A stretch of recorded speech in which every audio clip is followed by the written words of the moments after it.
Yemen মধ্যপ্রাচ্যের একটি দেশ। এটি আরব উপদ্বীপের দক্ষিণ পশ্চিম প্রান্তে অবস্থিত। সুউচ্চ পর্বতমালা ইয়েমেনের উপকূলীয় সমভূমিকে অভ্যন্তরের জনবিরল মরুভূমি থেকে পৃথক করেছে। ইয়েমেনের জনসংখ্যা অল্প, দেশের অর্ধেকের বেশি অংশ বসবাসের অযোগ্য। এখানকার আরবেরা বেশিরভাগই গ্রামীণ। প্রাচীনকালে এখানে অনেকগুলি সমৃদ্ধ সভ্যতার অবস্থান ছিল, কিন্তু ধীরে ধীরে এলাকাটির গুরুত্ব হ্রাস পায় এবং 1000 বছরেরও বেশি সময় এটি একটি দরিদ্র ও অবহেলিত দেশ হিসেবে বিরাজ করছিল। বিংশ শতাব্দীর শেষে এসে এখানে খনিজ তেল আবিষ্কার হলে ইয়েমেনের অর্থনৈতিক উন্নতি ও জনগণের জীবনের মান উন্নয়নের সম্ভাবনা দেখা দিয়েছে। ইয়েমেনের সরকার ব্যবস্থা ইয়েমেনীয় প্রজাতন্ত্র। জাতীয় পতাকার রং লাল, সাদা ও কালো। জাতীয় সঙ্গীত একতাবদ্ধ প্রজাতন্ত্র। ইয়েমেনের রাজধানীর নাম সানা। সরকারি ভাষা আরবি।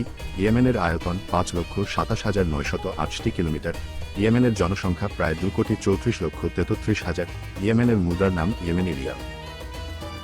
1990 সালে ইয়েমেন আরব প্রজাতন্ত্র, উত্তর ইয়েমেন এবং গণপ্রজাতন্ত্রী ইয়েমেন, দক্ষিণ ইয়েমেন দেশ দুইটিকে একত্রিত করে ইয়েমেন প্রজাতন্ত্র গঠন করা হয়। সানা ইয়েমেন প্রজাতন্ত্রের রাজধানী ও বৃহত্তম শহর। ইয়েমেনের পশ্চিমে লোহিত সাগর এবং দক্ষিণের এডেন উপসাগর। এটি আফ্রিকা মহাদেশ থেকে বাব এল মানদেব প্রণালীর মাধ্যমে বিচ্ছিন্ন। দেশের উত্তর ও উত্তর পূর্বে সৌদি আরব এবং পূর্বে ওমান অবস্থিত। সৌদি আরব ও ওমানি ইয়েমেনের প্রতিবেশী রাষ্ট্র। ইয়েমেনের আয়তন 5,27,970 বর্গকিমি। তবে আরব বসন্তের পর দেশটি গরিব হয়। 2017 সালে ইতিহাসের 8 দশকের সবচেয়ে বড় দুর্ভিক্ষ হয়।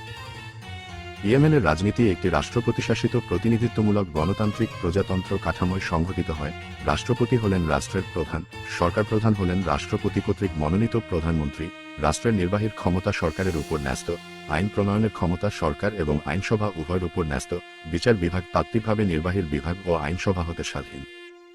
ইয়েমেনে পর্যটকদের জন্য অনেক আকর্ষণীয় স্থান আছে।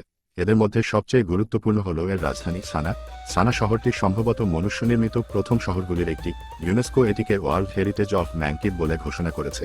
রাব আল খালি মরুভূমির প্রান্তে অবস্থিত মারিব শহর ছিল রানী শেবার সাম্রাজ্যের রাজধানী। এখানে 3000 বছর আগে নির্মিত বাঁধ এখনও দেখতে পাওয়া যায়। ইয়েমেন পূর্বে বিভিন্ন সাম্রাজ্যের অংশ ছিল এবং এদের রাজধানীগুলি দেশের বিভিন্ন শহরে ছড়িয়ে আছে। প্রতিটিতেই সেই আমলের বিশেষ নিদর্শন দেখতে পাওয়া যায়। ইসলামের একেবারে প্রথম দীক্ষার হজরত মুহাম্মদের জীবদ্দশাকালীন মসজিদ থেকে শুরু করে ইসলামী যুগের প্রথম বিশ্ববিদ্যালয় ও আরও অনেক প্রাচীন ঐতিহ্যবাহী স্থানে ইয়েমেন পরিপূর্ণ।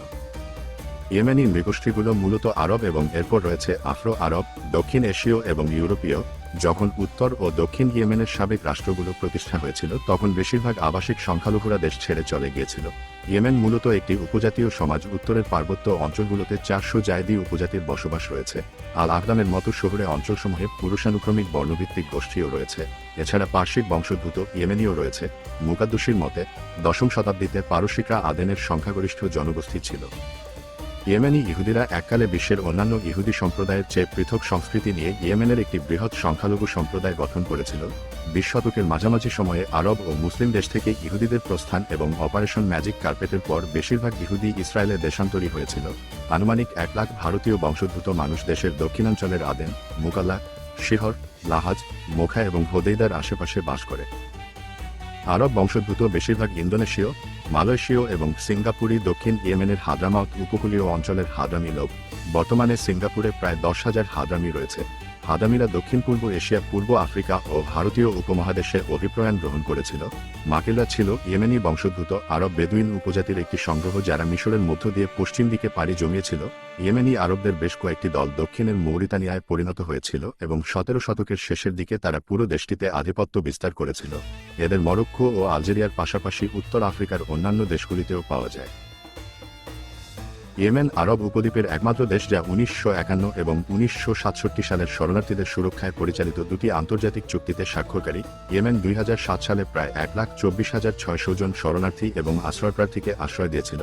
ইয়েমেনে বসবাসকারী শরণার্থী এবং আশ্রয়প্রার্থীরা মূলত সোমালিয়া 1,10,600, ইরাক 11,000, ইথিওপিয়া 2,000 এবং সিরিয়া থেকে আগত।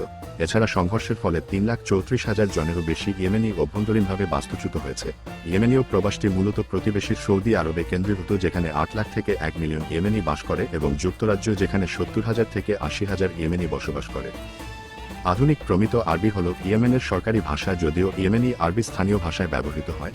সুদূর পূর্ব ও সোকত্রা দ্বীপে আল মাহরাহ গভর্নরেটগুলিতে বেশ কয়েকটি অনারবি ভাষা কথিত হয়। বৌদ্ধিক সম্প্রদায় ইয়েমেনি সাংকেতিক ভাষা ব্যবহার করে থাকে। ইয়েমেন দক্ষিণ সেমিটিক ভাষার স্বদেশের অংশ। মেহরি হল দেশটির মধ্যে সবচেয়ে বড় দক্ষিণ সেমিটিক ভাষা, যার 70,000-এরও বেশি বক্তা রয়েছে। মেহরিভাষী নৃগোষ্ঠীকে মাহরা বলা হয়। শকত্রি হল আরেক দক্ষিণ সেমিটিক ভাষা, যেটির ভাষাভাষীরা সোসকরা দ্বীপে ইয়েমেনের মূল ভূখণ্ডে আরবির চাপ থেকে বিচ্ছিন্নভাবে টিকে আছে। ইয়েমেনের 1990 সালের আদমশুমারি অনুসারে সেখানে শকত্রিভাষীর সংখ্যা ছিল 57,000। ইয়েমেন প্রাচীন দক্ষিণ আরবীয় ভাষাসমূহেরও আবাসস্থল ছিল। বর্তমানে রাজিহি ভাষায় একমাত্র অবশিষ্ট প্রাচীন দক্ষিণ আরবীয় ভাষা। ইংরেজি সবচেয়ে গুরুত্বপূর্ণ বিদেশি ভাষা, যা মূলত দক্ষিণাঞ্চলে বা সাবেক ব্রিটিশ উপনিবেশে শেখানো ও কথিত হয়। ইয়েমেনে উল্লেখযোগ্য সংখ্যক রুশভাষী রয়েছে, যারা মূলত 1970 ও 1980 দশকে ইয়েমেনি রুশ আন্তঃবিবাহের ফলে উদ্ভূত হয়েছিল। 1970 এর দশকে ভিয়েতনাম যুদ্ধের পর ভিয়েতনাম থেকে প্রবাসী শরণার্থীদের মধ্য থেকে রাজধানী সানায় একটি ছোট চাম-ভাষী সম্প্রদায় পাওয়া যায়। ইয়েমেনের রাষ্ট্রধর্ম ইসলাম। আন্তর্জাতিক ধর্মীয় স্বাধীনতা প্রতিবেদন অনুসারে ইয়েমেনের ধর্ম মূলত দুটি প্রধান ইসলামী শাখা নিয়ে গঠিত। মুসলিম জনসংখ্যার প্রায় 65% সুন্নি এবং 35% শিয়া। সুন্নিরা মূলত শাফি, তবে উল্লেখযোগ্য সংখ্যক মালিকি ও হাম্বলি সম্প্রদায়ও রয়েছে। শিয়ারা মূলত জায়দি, তবে ইসমাইলি ও ইসনা আশারিয়াদের উল্লেখযোগ্য সংখ্যালঘু সম্প্রদায়েরও বসবাস রয়েছে। হুথি একটি শিয়া ইসলামপন্থী রাজনৈতিক ও সামরিক সংগঠন, যা 1990-এর দশকে ইয়েমেনে উদ্ভূত হয়েছিল। এটি প্রধানত জায়দি শিয়াদের নিয়ে গঠিত। সংগঠন নাম মূলত নেতৃত্বদানকারী হুথি গোত্রদের থেকে এসেছে। 2003 সালে লেবাননের শিয়া রাজনৈতিক ও সামরিক সংগঠন হিজবুল্লাহ দ্বারা প্রভাবিত হয়ে হুতিরা মার্কিন যুক্তরাষ্ট্র, ইসরায়েল ও ইহুদিদের বিরুদ্ধে তাদের সাংগঠনিক স্লোগান গ্রহণ করে। এরপর সালেহ কর্তৃক আল হুসিকে গ্রেফতারের আদেশ জারি করার কারণে ইয়েমেনে হুতি বিদ্রোহের সূচনা হয়। 2004 সালে সাদায় ইয়েমেনের সামরিক বাহিনী কর্তৃক কয়েকজন দেহরক্ষী সহ আল হুসি নিহত হন।